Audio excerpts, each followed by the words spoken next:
किसी गांव में एक गरीब लकड़हारा रहता था। वह जंगल में जाकर शाम होने तक लकड़ी काटता और उन्हें बाजार में जाकर बेच देता। लकड़ी बेचने से उसे जो पैसा मिलते उनसे वह अपने परिवार के लिए खाने का सामान खरीदता और फिर घर लौट आता। एक दिन वह एक पेड़ पर बैठा हुआ लकड़ी काट रहा था।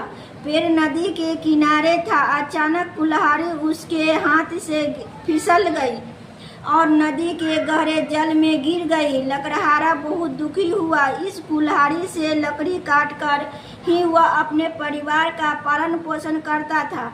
अब उसके परिवार को भोजन कैसे मिलेगा, यह सोचकर वह जोर जोर से रोने लगा।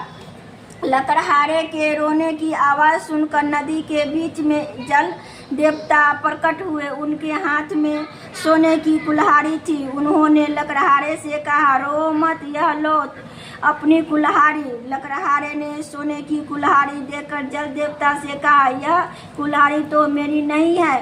जल देवता ने नदी के जल में डुबकी लगाई और इस बार चांदी की एक कुल्हाड़ी लेकर ऊपर आए। उन्होंने लकड़हारे से पूछा, यही है तुम्हारी कुल्हाड़ी? नहीं, यह कुल्हाड़ी भी मेरी नहीं है, लकड़हारे ने उत्तर दिया। जल देवता ने एक बार फिर नदी के जल में डुबकी लगाई। इस बार वे लोहे की कुल्हाड़ी लेकर ऊपर आए। लोहे की कुल्हाड़ी देखते ही लकड़हारा खुशी से चिल्लाकर बोला, हाँ, यही है मेरी कुल्हाड़ी।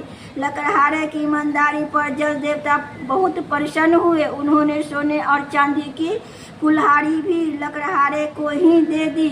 उन्होंने उसे अपना आशीर्वाद दिया और उसके बाद नदी के जल में विलीन हो गए।